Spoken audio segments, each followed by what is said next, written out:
प्रेम, साक्षी, question काय विचारलाय सांगा पटकन. सिद्धी. Variation of acceleration due to gravity g with distance x from the center of the earth is best represented by radius of the earth. Yes. मग सांगा graph कुठला असेल. काल शिकवलंय ना ग्राफ तुम्हाला.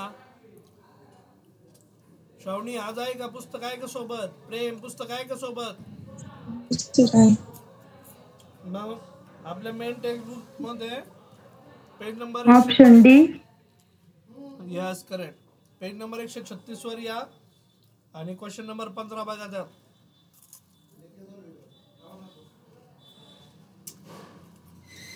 बरोबर. काल मी शिकवलं होतं ऍक्सेलरेशन ड्यू टू ग्रॅव्हिटीची व्हॅल्यू कशी व्हॅरी होते with respect to distance D. बरोबर. तर option D is the correct answer. आता त्याच्या खालचा क्वेश्चन आहे, काय दिलंय बघा. आपल्याला म्हणताय 16 नंबर. मग काल मी जे क्वेश्चन शिकवले होते की जी का व्हेरिएशन बघा, मी लिहितो जी किंवा व्हेरिएशन ऑफ जी. जी म्हणजे मी जे जी जी चाललंय ते सगळं नीट बघून घ्या. जी म्हणजे ऍक्सेलरेशन ड्यू टू ग्रॅव्हिटी आहे. मी एकदा असंच क्लासमधल्या पोराला विचारलं, भाऊ हे जी काय स्मॉल जी काय आहे. तो त्याला वाटलं काय सरचा जी जी चाललाय. तो म्हटलं सर हे पार्ले जीचा जी आहे. तो it's not Parle G. It's variation of acceleration due to gravity with respect to latitude. Latitude म्हणजे मग आपल्या ऑब्जेक्टनी काही पोझिशन बनवली असेल, ठीक आहे, with respect to equatorial plane. मग डिस्टन्स वेक्टर आहे, इथं मी घेतलं होतं ही ऑब्जेक्टची पोझिशन आहे. ह्याच्या डिस्टन्स वेक्टरने आर वेक्टरने इथं जो अँगल बनवला तो आपण फाय घेतला होता. हा इक्वेटोरियल प्लेन होता. मग इक्वेटोरियल प्लेन. हां, मग आपली जी व्हॅल्यू आहे आता पीची, ती पीची व्हॅल्यू किती असते बाबा. पोझिशन पीची व्हॅल्यू असं आपल्याला ट्रीट करायचं होतं. तर त्या पोझिशन पीची व्हॅल्यू म्हणजे acceleration due to gravity at that position is G dash is equals to G on the surface minus R omega square cos square phi असं आपण लिहिलं होतं.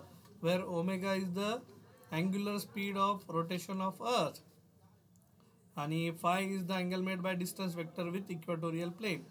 तो ऐसा अपन ने लिखा था. तो बच्चा पार्टी आता विचारतात आपल्याला क्वेश्चन नंबर 16 MCQ मधला, same page number 137 main text book. तो इधर लिखता हूँ 137 इज द पेज नंबर. तो question number 16, calculate the angular velocity of the earth. Omega find out कराय. स्टार्टिंगलाच विचारलंय. अँग्युलर वेलोसिटी बोलते उसको. बराबर. So that acceleration due to gravity G का value so that acceleration due to gravity at 60 degree. So phi ची value पण दिली आहे. So that acceleration due to gravity at phi is equals to 60 degree becomes 0. म्हणजे G डॅशची value बनली 0. इथं लिहितो G dash at angle phi is equals to 0 degree. तिथं व्हॅल्यू किती आहे? 0. रेडियस ऑफ अर्थ दिया है अपन को. कितना दिया है? आर का value 6400 kilometre. Acceleration due to gravity at pole G on the poles is equals to 10 metre per second square. और कॉस 60 का वैल्यू दिया है 0.5. ठीक आहे, ते कॉस 60 वापरात येणार आहे की नाही ते पुढे जाऊन बघूया. पण बच्चा पार्टी आता समजून घ्या. हे बघा, वी हॅव ज्यावेळेस मला असा डेटा दिलेला आहे माझ्या डोक्यामध्ये लगेच क्लिक व्हायला पाहिजे. रेडियस आहे, जी आहे, फाय आहे. फाय दिसलं म्हणजे लॅटिट्यूडशी रिलेटेड आहे आणि जीशी रिलेटेड आहे. मग मला लगेच फॉर्म्युला आठवला पाहिजे. G dash is equals to G on the surface of the earth minus R omega square cos phi cos square phi. आता बघा ओमेगा हे हा फाइंड आउट करायचा आहे. पण बच्चा पार्टी हेही समजून घ्या की ते म्हणतात की अँगल 60 डिग्रीला जीची व्हॅल्यू काय झालेली आपली 0. जी का व्हॅल्यू बना है 0. सो मग मी लिहितो 0 is equals to G on the surface of the earth is also equal to G on the poles. मी काल करून दाखवलंय. ॲक्सेलरेशन ड्यू टू ग्रॅव्हिटी सरफेसवर असेल काय किंवा पोलवर असेल काय, दोघांच्या व्हॅल्यू सेम असतात. आठवतंय का? काल एक नोट पण लिहिली होती आपण. श्रावणी, साक्षी, सिद्धी, साक्षी जी आठवतंय? तर जी ऑन द सरफेस आणि जी ऑन द पोल दोघांची व्हॅल्यू मॅक्सिमम आणि ती असते 9.8 minus R omega square cos फायची व्हॅल्यू किती आहे 60 डिग्री ब्रॅकेटचा काय स्क्वेअर. हे बघा आधी कॉस 60 घ्या आणि मग त्याच्या ब्रॅकेटचा स्क्वेअर घ्या. कॉस स्क्वेअर फाय कसं लिहायचं हे बऱ्याच मुलांचं कन्फ्युजन असतं. सो ते कन्फ्युजन दूर करवतोय.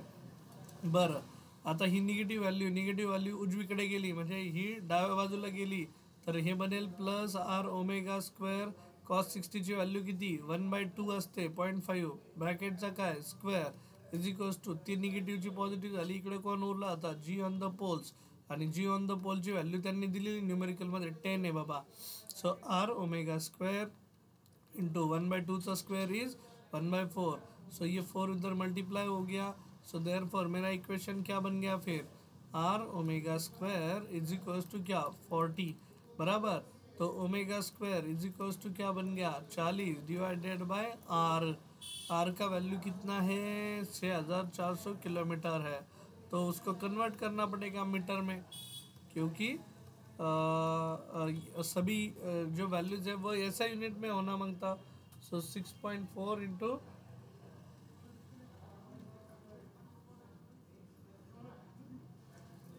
6.4 इंटू 10 to the power 6.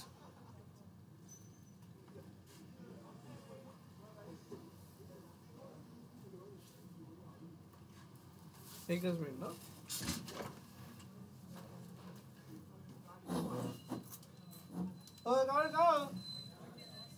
हा का क्लासचे बोर आहे का क्लासचे बोर होते धडक झाली का.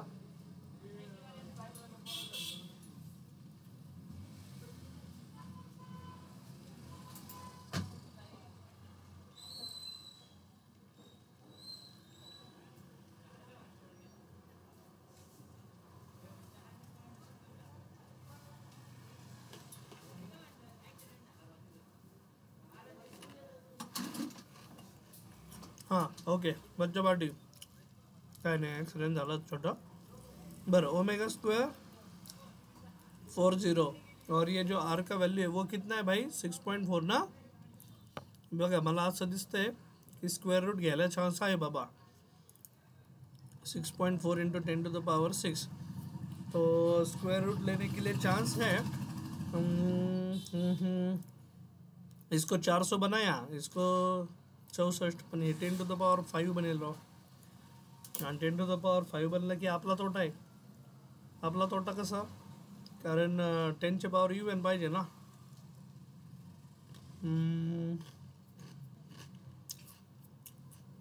काय करता येईल लॉजिक सांगा कारण वरची 400चा स्क्वेअर रूट 200 बनेल खाली सर मी डायरेक्ट 64 इंटू 10⁵ घेतलं मग 8ने त्यांना भागलं 8×45 8×43 मग पुन्हा 8ने पण 5ला भाग दिला तर 0.625 इंटू 10⁻⁵ आलं तर मग त्याचा स्क्वेअर रूट निघाल ना 2.5. हां 625चा चालेल तसंही करता येईल. तर तिने काय केलं 64 इंटू 10 to the power 5 केलं 8 64 केलं 8 45 केलं आणि 8 आणि परत 5ला भाग दिला तर ते आलं 0.625 आणि हा 10 to the power 5 वरती गेला तर हा बनेल -5 आणि याला 625 डेसिमल पॉईंट 3ने डायरेक्ट शिफ्ट केला इंटू 10 to the power -5चा झाला -8 हा झाला omega square. Omega is equals to झाला याचा स्क्वेअर रूट घेतला दोन्ही बाजूचा तर हा झाला 25 इंटू 10 to the power -4 आणि युनिट रेडियन पर सेकंड. का बरं कारण हा अँग्युलर स्पीड आहे. बघा बरं मग आहे का आन्सर मॅच होते का. हां D option answer 2.5 into 10 to the power -3 आपलं 25 इंटू 10 to the power -4 आलं. 10चा पॉवर त्यांनी डेसिमल पॉईंट शिफ्ट केला. आलं लॉजिक लक्षात. Yes sir. बरं कॅल्क्युलेशन पार्ट पाहून घ्या. मग मी काय करतो आता तिकडं असं ओमेगाचा वगैरे काही इक्वेशन आहे का पाहतो. मला असं वाटतंय एक अनसॉल्ड न्यूमेरिकल आहे बरं का, ॲडिशनल न्यूमेरिकल फॉर प्रॅक्टिसमध्ये आहे का पाहतो लगेच, म्हणजे होमवर्कला देता येईल.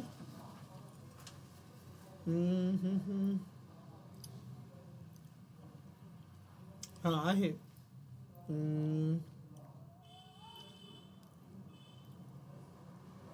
क्वेश्चन नंबर 6 आहे. क्वेश्चन नंबर 6 पेज नंबर 135 मध्ये. क्वेश्चन नंबर 6 पण आहे आणि क्वेश्चन नंबर 7 पण आहे.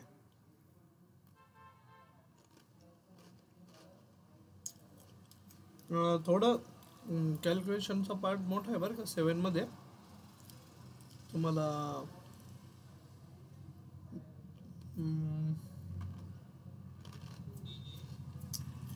बरं मी हिंट देतो, कॅल्क्युलेशन करा तुम्ही. काय करा, सर्वांनी पेज नंबर 135 वर या आणि क्वेश्चन नंबर 6 आणि 7 ॲडिशनल न्यूमेरिकल फॉर प्रॅक्टिस,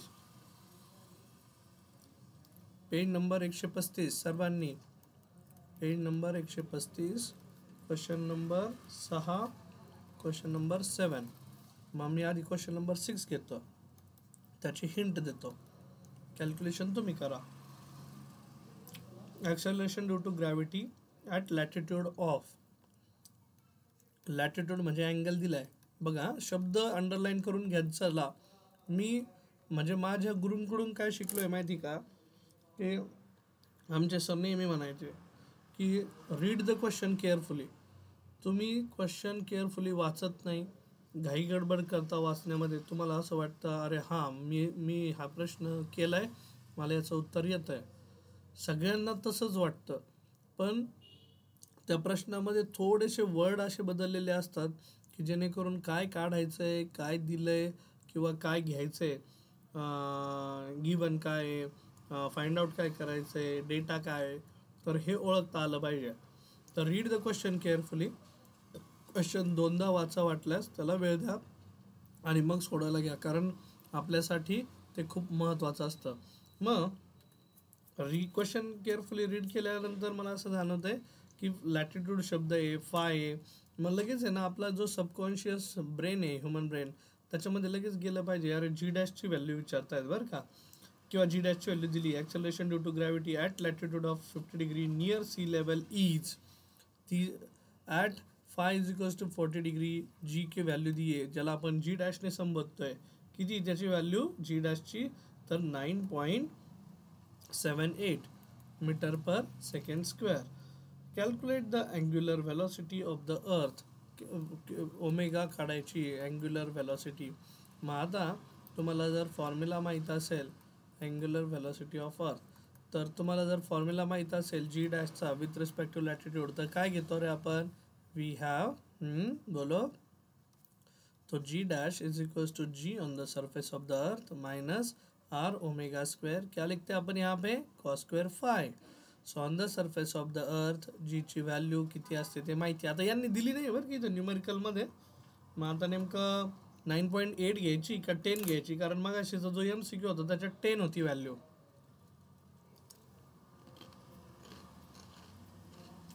काय घ्यायची तुम्ही सांगा. मग अशी नाही का जी सरफेसची व्हॅल्यू ती 10 होती आणि यांनी इथं दिलेली नाही, मेन्शन नाही केलेली. म्हणजे तुम्हाला फ्रीडम आहे, तुम्ही 10 घ्या किंवा 9.8 घ्या. तुम्हाला काय वाटतं काय घ्यायला हवी, जी ऑन द GS ची व्हॅल्यू. बरं ठीक आहे, so G on the S 10 आणि जी डॅश किती दिली 9.78.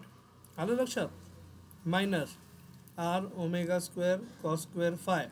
आता कॉस स्क्वेअर फायसाठी मी तुम्हाला सांगितलं मागाशी, लिहिताना काय करायचं, कॉस ऑफ 45 आणि मग त्याचा स्क्वेअर घ्यायचा, ब्रॅकेटचा स्क्वेअर, म्हणजे व्हॅल्यू आधी पुट करायची आणि मग स्क्वेअर घ्यायचा. आता ही निगेटिव्हवाली टर्म आहे, ही LHSला जाऊ द्या पूर्ण आणि तिकडची टर्म इकडे येऊ द्या, असं करा. मग काय बनेल equation, R omega square cos 45 ची व्हॅल्यू असते 1/√2. बरोबर का, मला करेक्ट करा बरं का, चुकलं तर माझं काय ट्रिग्नोमेट्री एवढं बरं नाही. हां 10 मायनस 9.78 मग 10 मायनस 9.78, तर ही व्हॅल्यू किती बनते बघा, 0.22 का 32 काय बनेल, हां 22, ठीक आहे. बरं 78 आणि 22 100 बाबा आपले. तर हे आर ओमेगा स्क्वेअर आणि हे 1/√2चा स्क्वेअर म्हणजे किती आलं, 1/2, बरोबर. 1/2चा स्क्वेअर घेतला बरं का, आणि हा 2 इकडे मल्टिप्लाय झाला. तर मग अशी केल्याप्रमाणे आर ओमेगा स्क्वेअर 2 इंटू 2 किती बनला 0.44, आणि हा आर ओमेगा स्क्वेअर आहे. तर आर तिकडे जाईल परत खाली, मग अशी प्रमाणे तेवढं कॅल्क्युलेशन करा, मग मारा तेवढं आता ओमेगा आणि आरची व्हॅल्यू पण दिली नाही हो, लय अवघड आहे. हां, तर आरची व्हॅल्यू तुम्ही आता 6.4, ती तुम्हाला आता काय झाला बाय हार्ट करावं लागेल. 6.4 इंटू 10⁻⁶ मीटर्समध्ये. हां, आता ती नव्हती दिलेली, मी घेतली अशी मनाने. R is equals to ROE, radius of earth, ती व्हॅल्यू पार्ट आहे बाबा असं मी कन्सिडर केली. आणि इधर लिख देता हूँ GS is equals to 10 metre per second square. मग आता एवढं आता छोटंच ठेवलं कॅल्क्युलेशन करताल ना तुम्ही, तेवढं स्क्वेअर रूट घेताल ना. हिंड द्यायची होती, हिंड देता सोडूनच दिलं तुम्हाला. हां, बरं. क्वेश्चन नंबर मग 7 बघा आता त्यातला. Question number 7. The earth is rotating with angular velocity omega about its own axis. R is the radius of the earth. चल भाई, घूम रही है अर्थ अपने खुद के स्पीड के ऊपर, ओमेगा स्पीड से, हाँ खुद के अराउंड. या so suppose this is earth which is rotating about itself. हाँ, R is the radius of the earth. If R omega स्क्वेअरची व्हॅल्यू दिलेली आहे, किती दिली आहे आर ओमेगा स्क्वेअरची value, 0.0386 metre per second square. लईच मोठी व्हॅल्यू आहे. हां, calculate the weight of the body of mass. Weight find out करा कुणाचं, बॉडीचं, ज्या बॉडीचं मास ते म्हणतायत 100 ग्रॅम असेल. 100 ग्रॅमला kg मध्ये कन्वर्ट करायचं विसरू नका. 100 into 10⁻³ kg at a latitude of, फायची व्हॅल्यू दिली आहे त्यांनी 25 डिग्री, आणि जीची व्हॅल्यू आता दिली बरं का बाबा त्यांनी, G is equals to 9.8 metre per second square. So ही व्हॅल्यू मला माहिती आहे कुठं असते, G on the SOE. SOE म्हणजे काय, रसोईच्या शेजारी SOE नहीं, रसोई नहीं, सरफेस ऑफ द अर्थ है भाई ये. और ये फाई क्या है, लैटिट्यूड एंगल है, लैटिट्यूड, ठीक है, एंगल ऑफ लॅटिट्यूड बोलूयात आपण त्याला, एंगल ऑफ लॅटिट्यूड. तर नेव्हीचे जर तुम्ही डिफेन्सचे जर मूवीज पाहिले असतात तर त्याच्यात नाही का त्यांच्या हातात ती मॅग्नेटिक कंपास असते त्या लोकांच्या, मग ते त्यांचं location with respect to latitude, longitude अमकं धमकं सांगत असतात. 30 degree to the west, 40 degree to the right and फिटन. इवन एरोप्लेनचं नेव्हिगेशन पण हवेत. त्यानंतर जंगलामध्ये सैनिकांचं नेव्हिगेशन पण हे असंच चालतं with the help of magnetic compass. त्यानंतर समुद्रामध्ये पण नेव्हीच्या लोकांचंही नेव्हिगेशन हे with the help of magnetic compass चालतं with respect to latitude, longitude सांगत असतात. ओके शिवराज, या तक चीज़ें क्लिअर.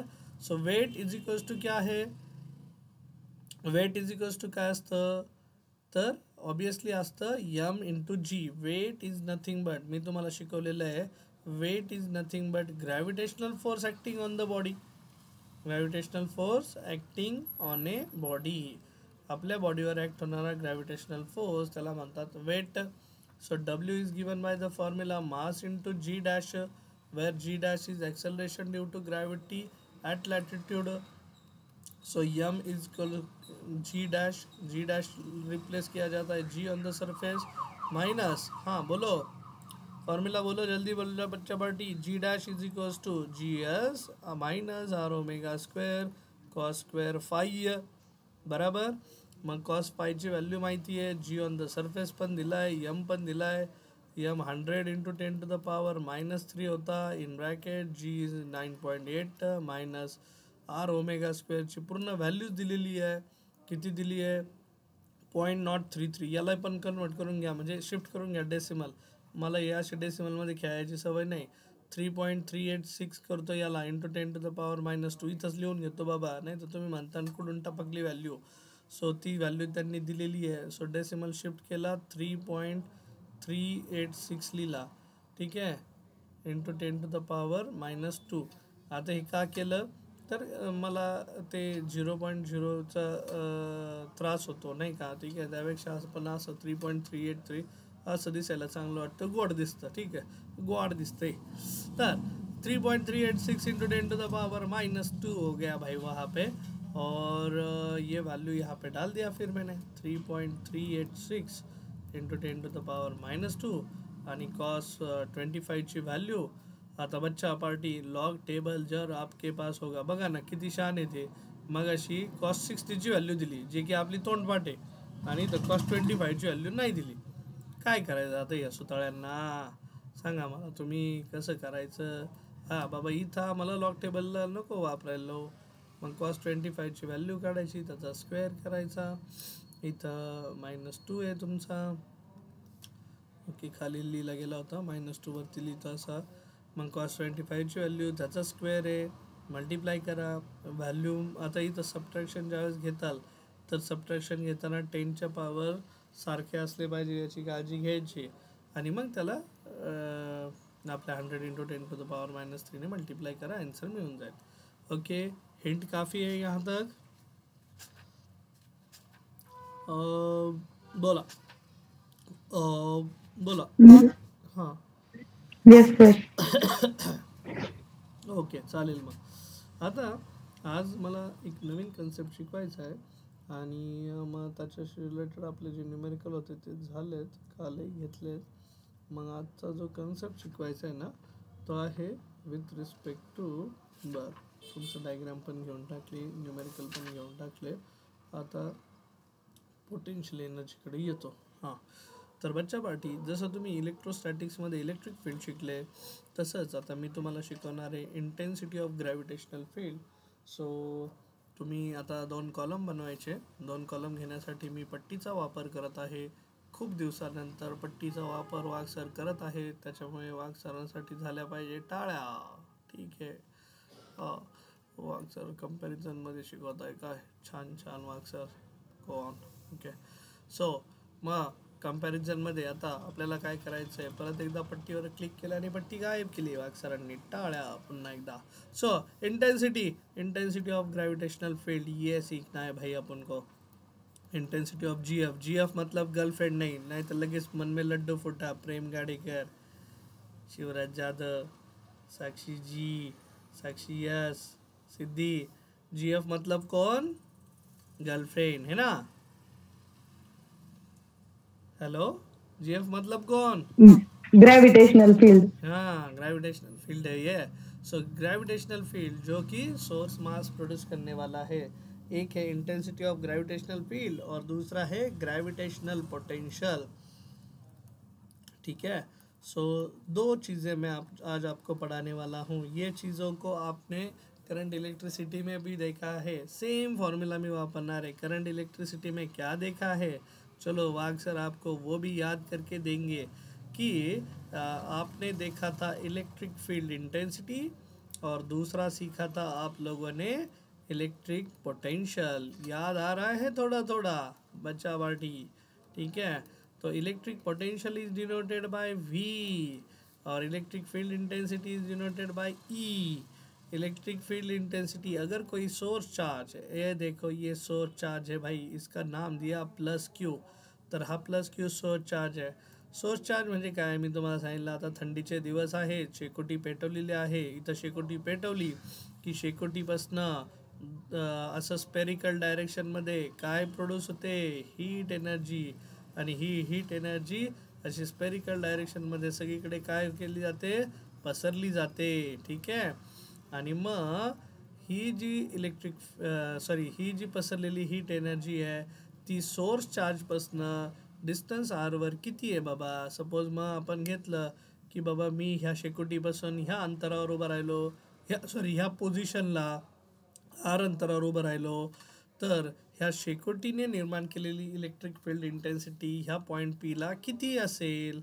तर electric field intensity at point P produced by that source charge is given by the formula 1/4πε0 multiplied by काय असतं, charge +Q upon डिस्टन्सचा square, inversely directly proportional to the charge, source charge, and inversely proportional to square of the distance.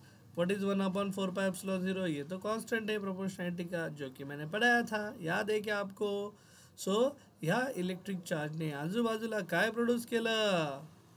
सांगा रे बाबा हो. स्वतःची territory निर्माण केली. साक्षीजी, प्रेम, शिवराज, सिद्धी, त्याने आजूबाजूला स्वतःचं अस्तित्व निर्माण केलं, साम्राज्य निर्माण केलं. ठीक आहे. आणि मग ते जे साम्राज्य आहे त्या साम्राज्याची दाहक किती आहे बाबा आर पॉईंटला, ते आपण फाइंड आउट केलं. तर ते असं स्पेरिकल डायरेक्शनमध्ये विखुरलं गेलं आहे. सो त्याला आज इलेक्ट्रिक फील्ड इंटेन्सिटी म्हणतात. आणि जे लाईन्स वापरलेत इलेक्ट्रिक फील्ड दाखवायला त्याला म्हणतात electric field lines. Similarly electric potential is denoted by क्या? Capital V. तर इथं पण तसंच same concept. Plus Q charge, त्याने आजूबाजूला काय प्रोड्यूस केली? इलेक्ट्रिक फील्ड प्रोड्यूस केली सर. मग ह्या इलेक्ट्रिक फील्डमध्ये त्याचं जे पोटेन्शियल आहे ते पोटेन्शियलची व्हॅल्यू काढायची आहे सर. मग पोटेन्शियल काय होतं व्हॅल्यू? तर electric potential at point P is given by the formula 1/4 pi epsilon 0. Same formula sir, फक्त charge plus Q upon R. ठीक आहे, असा फॉर्म्युला होता. आता इलेक्ट्रिक फील्ड इंटेन्सिटी सर आपल्यासाठी वेक्टर क्वांटिटी होती सर, बघून घ्या सर. ठीक आहे, दिस वॉज वेक्टर क्वांटिटी. आणि electric potential was scalar quantity sir. ठीक है, तो ये भी लिख दिया सर अपन ने. So this can be simply added. So electric potential, मग इलेक्ट्रिक पोटेन्शियल काय? तर बाबा व्होल्टेज लेवल एक प्रकारचं एक्सपिरियन्स केलं जातं, त्याला म्हणतात इलेक्ट्रिक पोटेन्शियल. इलेक्ट्रिक फील्ड इंटेन्सिटीची दुसरी पण डेफिनेशन लिहिली होती सर आम्ही, force experience by test charge. म्हणजे जर एखादा टेस्ट चार्ज ह्या इलेक्ट्रिक फील्डच्या सानिध्यात आला रे बाबा चुकून हुकून, Q0 नावाचा, ज्याला आपण टेस्ट चार्ज म्हटलं होतं, तर हा टेस्ट चार्ज जर आला तर त्याच्यावर एक प्रकारचा फोर्स एक्सपिरियन्स होईल. एक्ट्रिटिव्ह असू शकतो किंवा रिपल्सिव्ह असू शकतो, पण that force experience per unit charge is called as electric field intensity. And electric potential we have also written as sir कि सपोज हम इलेक्ट्रिक फील्ड इंटेंसिटी के टर्म्स में अगर लेते हैं तो which can be written as electric field intensity into R, असं पण लिहिलं होतं. ठीक आहे, let's compare this with the intensity of gravitational field. मग सपोज बच्चा पार्टी लोग अभी ये सोर्स मास है, लाइक मास, सॉरी मास नहीं, मास ऑफ अर्थ. ये अर्थ है बाबा अपना, और अर्थ ने आजू बाजू को जो प्रोड्यूस किया उसको क्या बोलेंगे रे बाबा आप? ग्रेविटेशनल फील्ड बोलेंगे ना.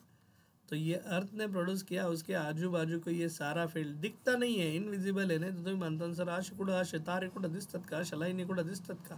ठीक आहे, नाही. ये सोर्स चार्ज है अपना पृथ्वी इज द सोर्स चार्ज. इधर लिखता हूँ सोर्स चार्ज. तिने प्रोड्यूस केली ग्रॅव्हिटेशनल फील्ड. मग gravitational intensity of gravitational field काय लिहिणार? मग ई इज इक्वल्स टू ये लिखा जाता है माइनस जी. जैसे वहाँ पे लिखा है देखो 1/4 pi epsilon 0, यहाँ पे ग्रेविटेशन कांस्टेंट लिखा minus G into mass of source charge upon जे आपलं डिस्टन्स आहे, डिस्टन्सला पण square of the distance, inversely proportional. So जसं इलेक्ट्रिक फील्ड इंटेन्सिटीचा फॉर्म्युला होता खाली बघा, Q/r² प्लस Q/r², तसंच आहे, फक्त इथं मायनस साईन आला. आता हे निगेटिव्ह साईन काय इंडिकेट करतं माहिती का? की हा जो ही ॲक्च्युली जी व्हॅल्यू आहे force experience per unit test mass, हा फोर्स हमेशा ग्रॅव्हिटेशनल फोर्स हा हमेशा अट्रॅक्टिव्ह असतो. इधर लिखता रे बाबा निगेटिव्ह साईन इंडिकेट्स की gravitational force is always attractive. ठीक है, ऑलवेज अट्रैक्टिव, तो दैट्स वाई. ठीक है बच्चा पार्टी, यहाँ तक चीज़ें क्लियर सभी को? देखो मैंने 1/4 pi epsilon 0 च्या ऐवजी काय रिप्लेस केलं? Capital G. तिथं काय होतं फॉर्म्युला आपला? शिवराज, सिद्धी, लॉजिक समजतंय? सर्वांना समजतंय का? इंटरेस्ट वाटतोय का? मग आता इथे इलेक्ट्रिक पोटेन्शियलचा फॉर्म्युला बघा, मायनस जी. परत एकदा मायनस जी म्हणजे आपला तो तुमचा कॉन्स्टंटची व्हॅल्यू 1/4 pi epsilon 0 ची. तिथं होतं चार्ज अपॉन डिस्टन्स, इथं आहे mass of source upon distance R. इथं पण तोच फॉर्म्युला. म्हणजे बघा त्याला कम्पेअर करा तुम्ही इलेक्ट्रिक फील्ड इंटेन्सिटी आणि इलेक्ट्रिक पोटेन्शियल ह्या दोघांच्या चार्जेस सोबत कंपेअर करा. सो इधर electric potential is directly proportional to Q, inversely proportional to R. आई बात समझ में? आई क्या बात समझ में? देखो यहाँ पे Q by R square directly proportional to charge, inversely proportional to square of the radius. इधर directly proportional to charge, inversely proportional to radius. वहाँ पे स्क्वायर ऑफ द रेडियस, यहाँ पे डायरेक्ट रेडियस. सो बन गया फॉर्मूला बाबा. फिर से इलेक्ट्रिक फील्ड इंटेंसिटी यहाँ पे ग्रेविटेशनल फील्ड का वेक्टर क्वांटिटी, यहाँ पे कौन सा क्वांटिटी? Scalar quantity. ठीक है. सो इधर भी सेम डायग्राम ॲप्लिकेबल होगा. लॉजिक कुणाला लॉजिकमध्ये आता अडचण? मी ज्या प्रकारे त्याला कम्पेअर करून शिकवलं आवडलं का तुम्हाला? कारण इलेक्ट्रोस्टॅटिक झालेलं आहे. सो कम्पेअर रिलेट करायला शिका. कम्पेअर रिलेट करायला शिकलं की सोपं जाईल लक्षात ठेवायला.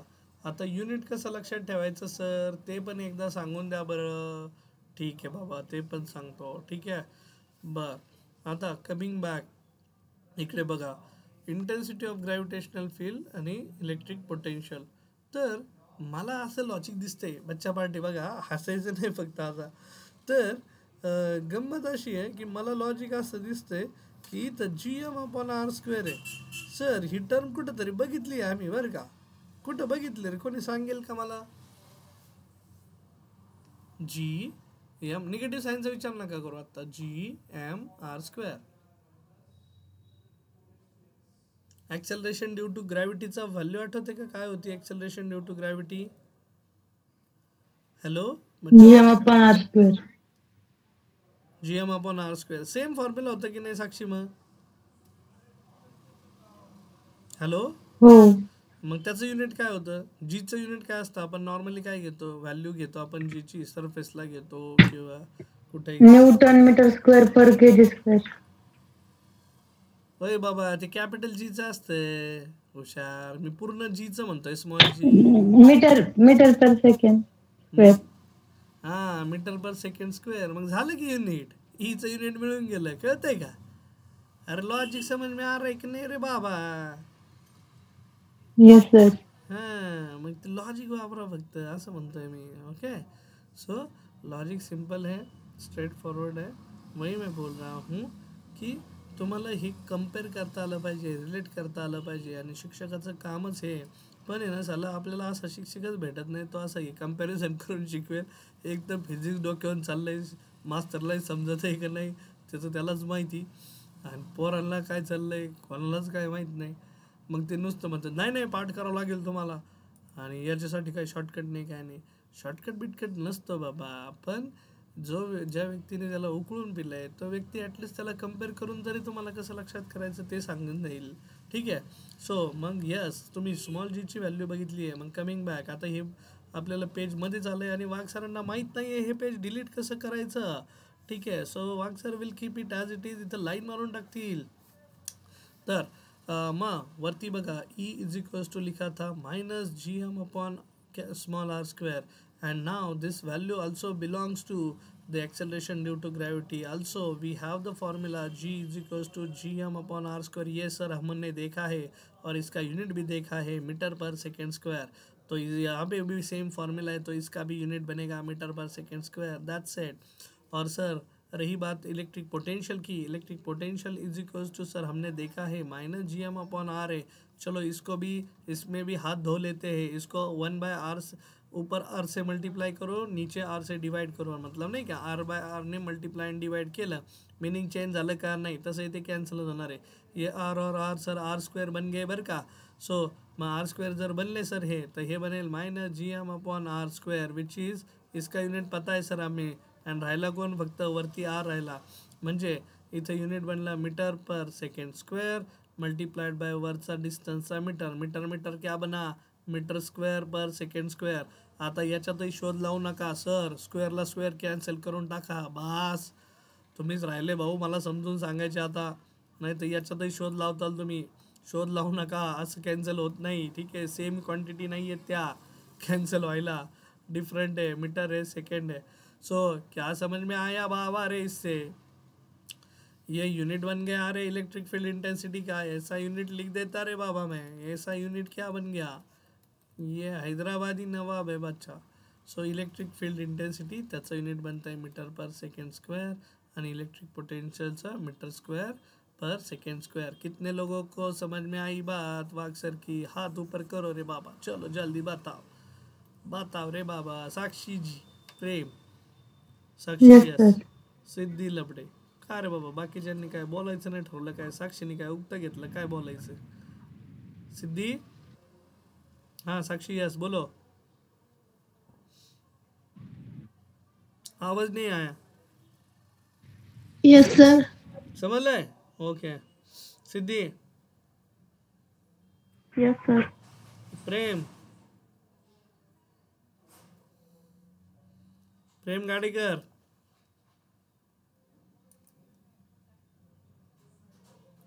बर, तर मग याचा युनिट मिळाला. डायमेन्शन्स काढता येतील का तुम्हाला? सोपे आहेत ना? सो काय समजलं मग आता?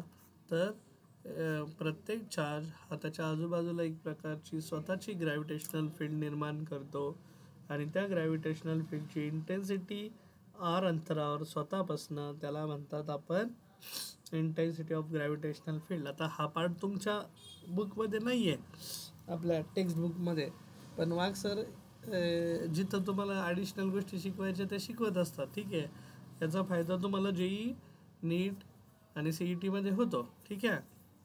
सो मग सांगा डायमेन्शन्स. बोलो चलो जल्दी कर लोगे आप. एवढं करताल मग मी पुढच्या पार्टकडे जाऊ का? मग मला शिकवायचं आहे तुम्हाला बच्चा पार्टी ग्रॅव्हिटेशनल पोटेन्शियल एनर्जी, जो की खूप महत्त्वाचा पार्ट आहे, आता इम्पॉर्टंट पार्ट आहे. ठीक आहे, पण आपल्याकडे वेळ आहे का? ओके आहे, 5 मिनटं आहे. मी 4 मिनटं वेळ देतो, 8:41 झालेत. कारण तिथून पुढे परत 15 मिनटं मला रिपोर्टिंगला लागतात. दिवसभरात काय झालं, कोण आलं, चिम्या आला, गोम्या आला, कोणाच्या फीज आल्या, त्यानंतर कोणाचे काही आमचे कोटेशन्स आले, कोणाचं काही कामं चालू आहेत, कोणाचे काही विद्यार्थी, पालक, उद्याचे पेपर, हे नियोजन 15 मिनटात करायचं पटकन. 9 वाजता घरी निघायचं आणि जाऊन खदडायचं. खदडलं की झोपले. ठीक आहे, वासना नाही राहत मग शिकवण्याची पण आणि बोलण्याची पण. बरं ठीक है. सो कमिंग बैक, तो आज अपन और एक इम्पॉर्टेंट कंसेप्ट सीखने वाले हैं ना, वो है ग्रॅव्हिटेशनल पोटेन्शियल एनर्जी, GPE बोला जाता है उसको. और तुम्ही असं बघितलं असेल की कुठली बॉडी जर हाईट एचवर असेल from the surface of the earth, suppose this is SOE, आणि SOE पासून काही हाईटवर असेल तर it possesses the potential energy. और पोटेंशियल एनर्जी का वैल्यू आप mgh देते हो, mgh.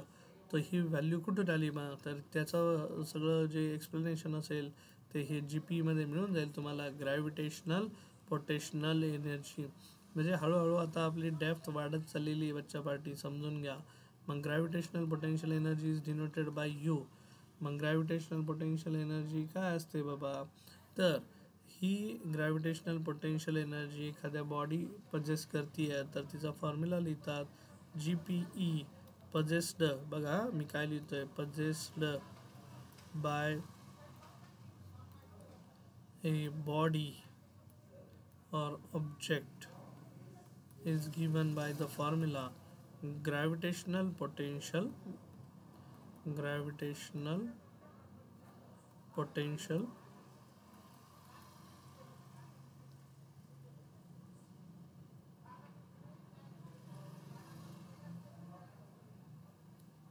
gravitational potential of source mass.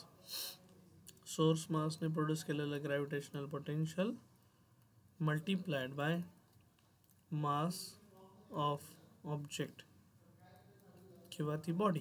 ठीक आहे, बघा आन्सर इंटरेस्टिंग आहे. Gravitational potential energy possessed by body और object is gravitational potential of source mass. Source mass जे ग्रॅव्हिटेशनल पोटेन्शियल प्रोड्यूस करतो त्याला लिहितो आपण -g mass of source upon distance r multiplied by mass of object MO, छोटासा लिहितो MO, आणि this is called as gravitational potential energy GPE. मग ही GPE किती डिस्टन्सवर आहे फ्रॉम द, आता हे स्मॉल आर जे मेजर केलं जातं, डिस्टन्स हमेशा measured from centre of the earth, measured from centre of the earth. तो बच्चा party gravitational potential energy is equals to minus G M S upon small R into M O. ठीक आहे. मग ते कुठे आहे, on the surface of the earth आहे की हाईट एच आहे, ते आपण पुढे काढूयात. पण ग्रॅव्हिटेशनल पोटेन्शियल एनर्जीचा तो फॉर्म्युला समजला का?